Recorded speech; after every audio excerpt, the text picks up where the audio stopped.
taking in another 250 men-at-arms of the glory-seeking type, Ferger is in 106 gold debt, paying for security over wealth. Instability in the realm after 2 civil wars could be both a headache and an opportunity for him. The future is indeed clouded in doubt.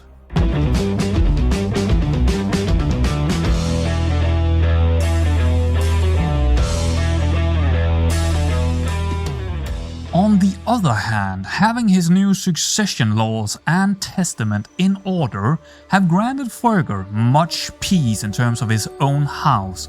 If he were to fall ill and die in his bed, he feels like he has done all possibly to help the Elvin dynasty in a good direction. Though, knocking on some wood, he hopes he will still have many years left in him. He does feel that the body is aging quite rapidly.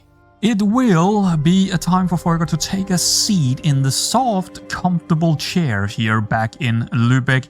There is not really much he can do without the funds. He do need time to recover the gold after he spent them on the men-at-arms, and also just to enjoy his grandchildren and maybe just enjoy old life. Yeah, I mean, he is aging quite a bit now, so he needs to enjoy it while he can. After a year of nothing happening, we are out of debt and we also have a perk. So we will basically celebrate with actually putting something in a perk. Yes, or getting a perk. Levy reinforcement rate 100%. You know what, that sounds pretty good to me. We could also get the cutting cornerstones.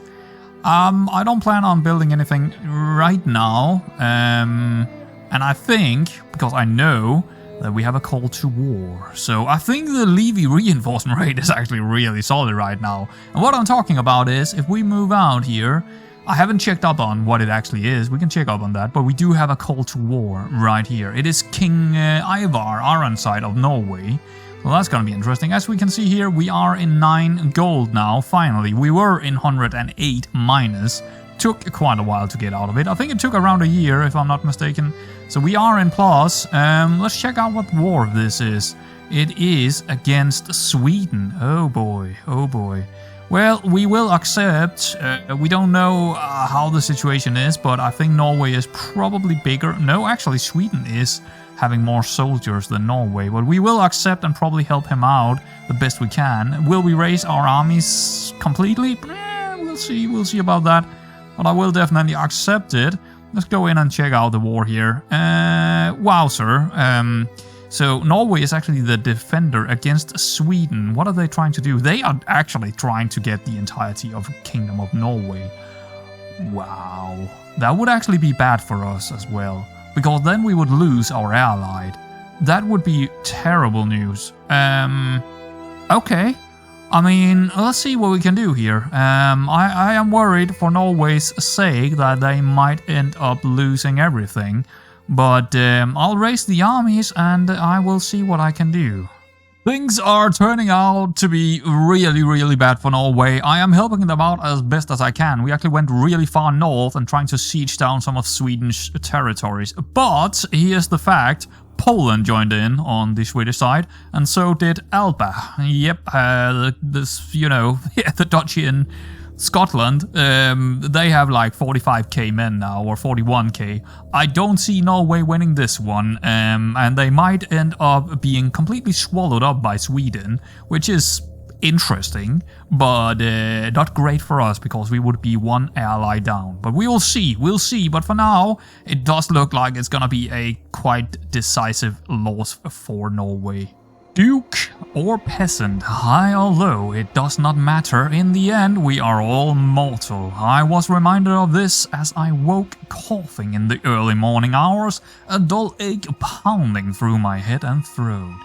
You seem to be under the weather, my lord. I know a fair number of suitable remedies, said Pernille Ear, I suppose, our court physician. We don't really like her, but at least she likes us a little bit, that is. What are we gonna do? How bad is it? Let's actually check up on that just in a second here. We are ill. Okay, that's not the worst one, but it's not great either. Let's maximize here again. Do no more than is necessary. It's too late for caution or leave me be. I think we're gonna go with do no more than necessary. Very good, Pernille. Very, very good. Yes, we are a little bit brighter. Pernille called on the priest to bring forth the finest singer in the court, which turned out to be a young child with a brighter tenor voice. For several days in a row, the child sang me to sleep. The soothing voice turned out to be just what I needed. For now, the worst of my symptoms are elevated, and the world seems a little brighter. Lovely. I don't know how that would make anyone not ill, but it worked, so thank you, Pernille. Here is the current situation with the war in Sweden and Norway. I have sieged down 3 or 4 territories up here in the northern part of Sweden. They haven't really gone up and tried to get after me, but I have decided that this is, I mean, I got the war score down to -20 here, and it's not even, I mean, I have done more than Norway have in this war, so I'm going to disband. It's just not really worth being in this war anymore. We have done our part. We have helped them as much as we wanted to, at least. As you can see, they do have a lot of men down here, but they have nowhere near the amount of men that Sweden has on their hand. So we have disbanded, and if we do raise them again, I don't see it happening. But I could do it, but I have helped far more than I even probably should do. So yeah, there it is. While visiting a local nobleman, he shows us one of his prized possessions, a painting he acquired some time ago that depicts a beautiful woman. Now, paintings about people are nothing out of the ordinary, but this painting in particular is famous because the artist managed to do an extremely realistic depiction of a person, so real that it almost feels like if that the painting looks as it is a real thing, or a living, breathing lady who at any moment will jump out of the frame and interact with us. Oh, I see what's going on here. Okay, yeah. This is very early pornography, right? Demonetized right there. A most impressive work at art, or I am thinking of what I could doing with feeling lustful. Yeah, I think I got it right. Okay, yeah, I don't think Ferger is very lustful, especially not right now when he is ill, so why would he even go out and visit a local nobleman when he's sick? I do not know, but I think we will go with a most impressive work of art, which will give us a small chance of either one. Actually, we will get one of E. It's either gonna be prestige or piety we gain. Okay, well, it's not really that exciting then. Well, I guess this was exciting, but this overall is not that exciting. As I woke this morning and saw rays of sunshine falling through my window, it took me a moment to realize I had slept soundly for the first time in weeks. I did not wake up coughing once. Yes, we do not have any illness in our body anymore. I am glad to be well again, absolutely. Fantastic news for Folger. A new son of the Dynasty? No, Dynasty it's called. My daughter Elin has given birth to a son, yes. And his name is gonna be Rolf Elvin. Cool, let's click on him so we actually know what he is. Let's check him out, really. Okay, I guess we are... Actually, I decided to raise the armies again here. And we're not completely done with it yet, because it takes a long while when we have just actually gotten rid of them in the northern part of Sweden. But they will be embarking soon enough and help out Norway again, because they did fight back a little bit up here. So we will get up there and hopefully, I don't know, maybe we can help them out, I don't know. No, we wanted to check out, who was it? I forgot, was it Elin? Yeah, I think it was Elin. Yeah, there he is, Rolf Elinsen. Elvin. Okay, well, he is a glowing character, so that's nice. So there he is. Cool. Yeah, I do feel like, let's make time run here. I do feel like that there is a chance. Look at that fight. Does look like that we might have a... Okay, never mind. Oh yeah, no, it's still... No, Norway is still winning this fight. Well, they do have more people coming in. Can we get up there and help them in time? Probably not. We need to embark first and all of that. But it does look like they're winning a couple of their battles, but then again, they do have a lot of men up here, Sweden, so I don't know, man. It's probably still, you know, moving toward Sweden winning this, but ooh, this could be interesting. Now they are all in the mountains up here.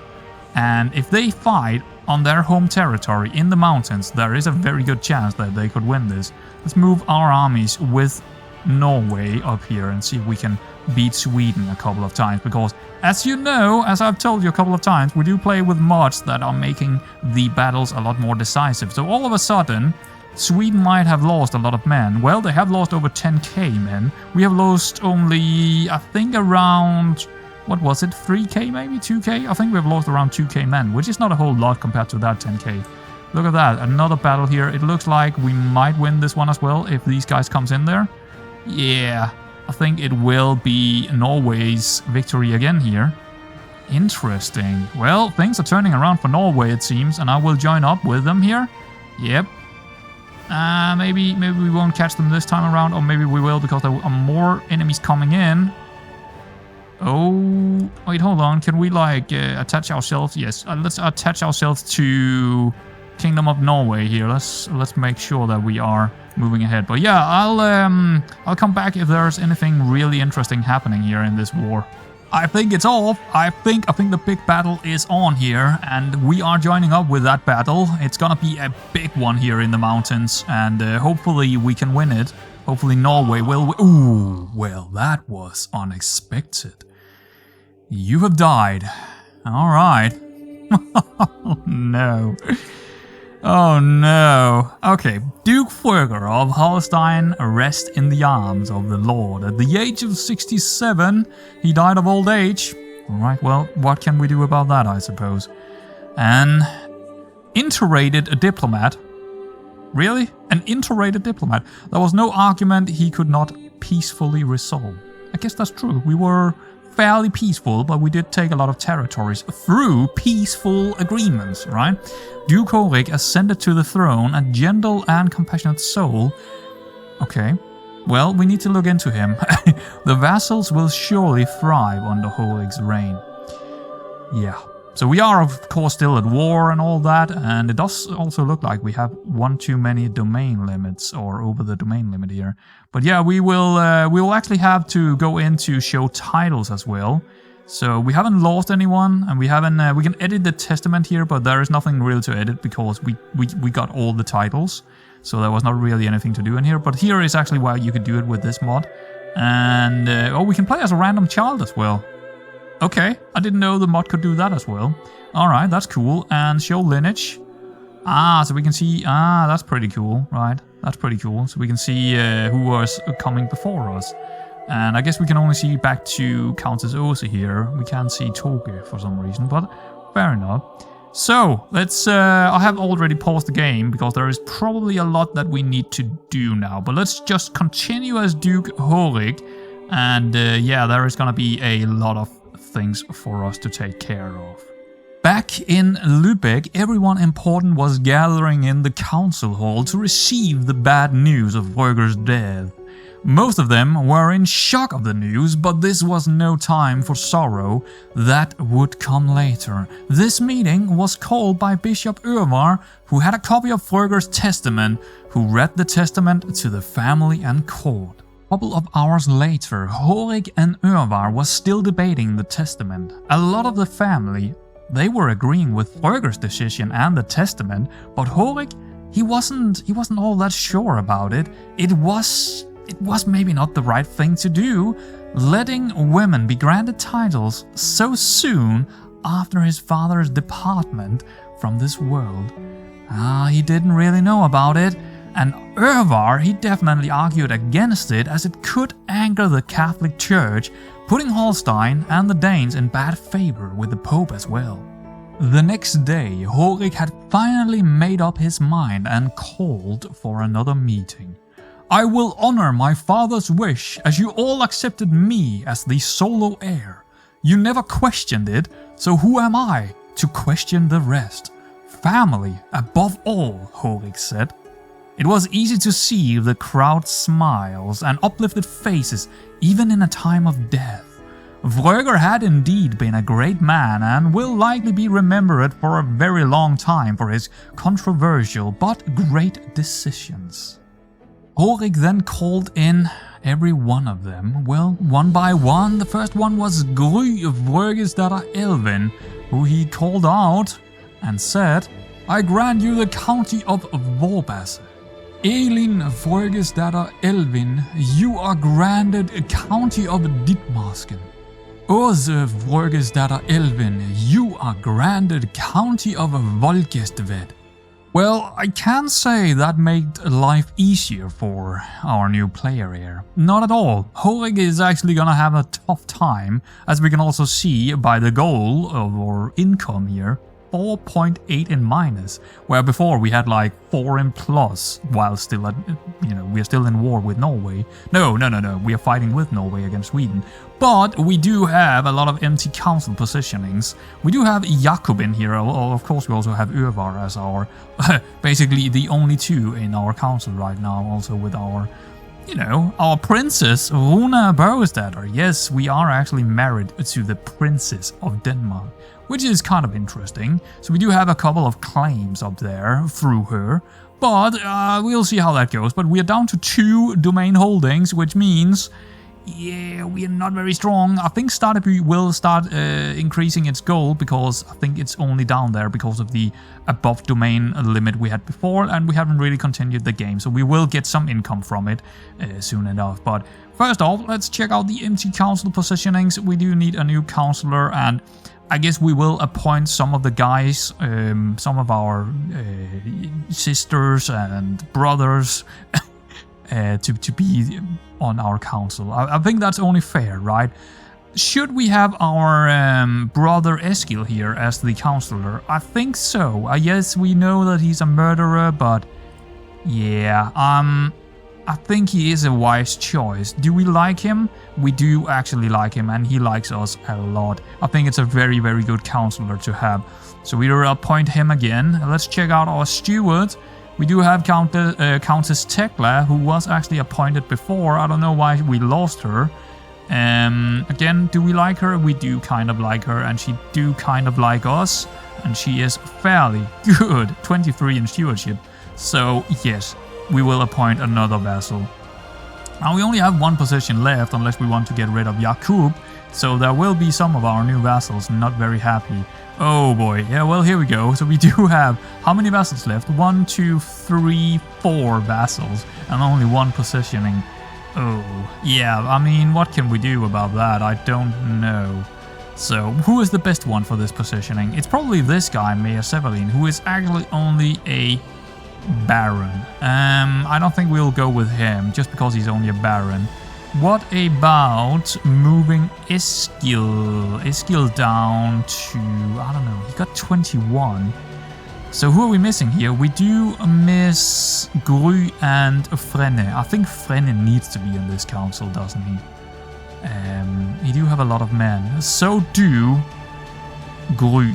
Gry also have a lot of men, but we can't really have both of them. Oh boy, what are we gonna do here? Are we gonna move Eskil down to make room for Gry?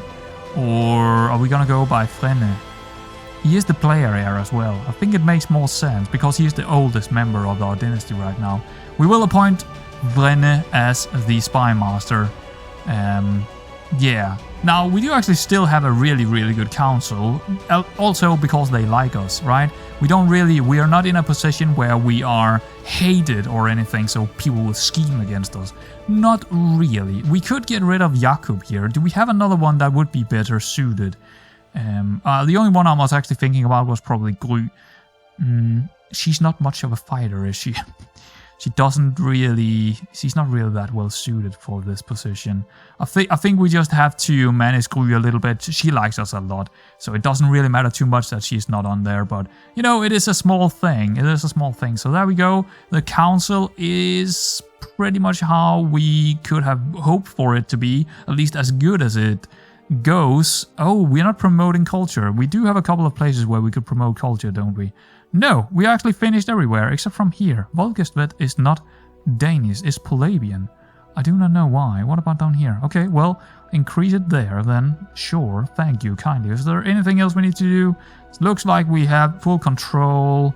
No, I don't really see anything here. We could make a claim, but Let's wait a little bit and see how things go. Let's make sure we do choose a lifestyle. So he is actually quite well in learning instead of...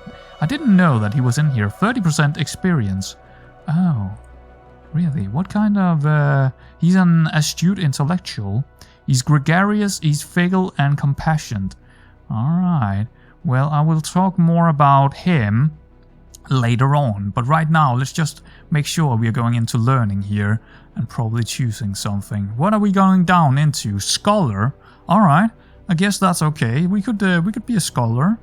I think that's pretty cool. We don't really have any perks available, so I guess we'll just need to choose a lifestyle focus. I think scholarship seems fairly good here. We could also go for the health boost, but nah. Let's go with the scholarship focus. He's already going into the scholarship, so let's just check them out here quickly. So we got the learned language, we got the cultural fascination, we got open-minded, okay. So a lot of language kind of schemes. Maybe we should try and learn some more languages then. Increased development in county efficiency, 20%. Maybe we want to develop our county. We also do only have 2 counties left, so it makes sense. Instead of building things like our father did. Different faith opinion plus 15 and faith conversion cost minus 75. Huh. Alright, well, that's gonna be interesting to see how we are gonna develop here with Hoig in terms of his own self. We will see.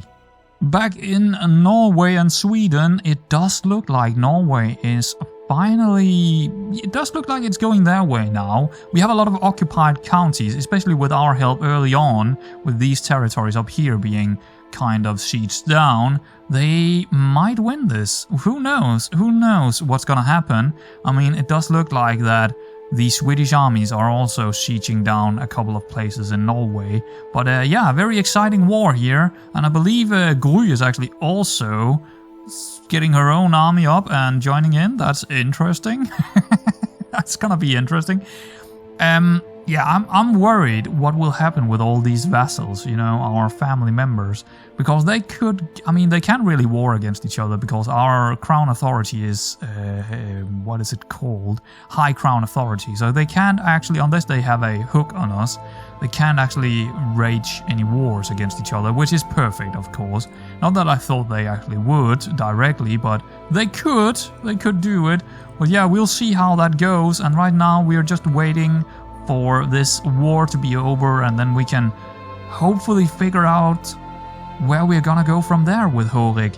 I mean, there is a lot to be said, and there is a lot to be done for him, and right now he's just wasting around with his money here in this war, but of course he's gonna honor the agreement. Is he even allied with them? No, he's not. He's not allied with the Norwegian army, or Norwegian kingdom. He is only allied to the Danish kingdom because he is married to the princess, right? So I think we will actually get out of this. I don't think he has anything to do in this.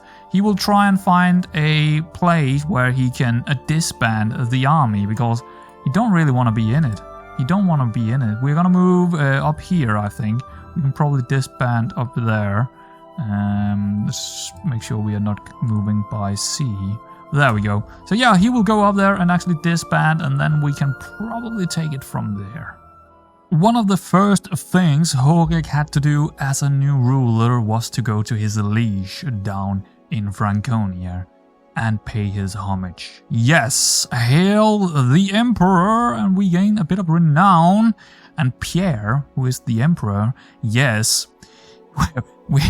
they changed a couple of times in the last episode, didn't they? But yeah, he is called Emperor Pierre, do gain a 10 opinion of us. So yeah, homage is done. And while Horig is down there, he might as well try a petition to gain something, but he had to wait a few moments, so he had time to talk with some of the royal court. It was finally his turn. Yes, the petition here. Underwrite a temple. Yes, that is one thing we could do. Or we could urbanize a county to get a city holding, maybe. Fortify borders is also an option. And the last one is a council appointment. Seeing how bad it turned out the last time with the castle appointment, I don't think we're gonna go for that one. And since we only have 2 holdings, I think there is a good chance that we would either get a temple holding or urbanize a county. Which one would be the better one? I do not know, but I have decided to go, since we already do have a temple holding, we also have a city in one of them. See, I think Stade is missing both things, both having non-city holdings or non-temple holdings. We could go with either one, and they would probably be in Stade. And I think I would rather right now have a temple holding. I think it's making more sense for Horik going for a temple holding. So we will try that. Let's partition the village and see what he says about that. Eventually he addresses me. You make some good arguments, but if I am to agree with your request, I will need something in return. Surely you see it would benefit both of us if we could come to an agreement. Yes, it seems to be always this one. What? Oh, he gets a weak hook on us and he loses 400 because he has to convert the holding. Right.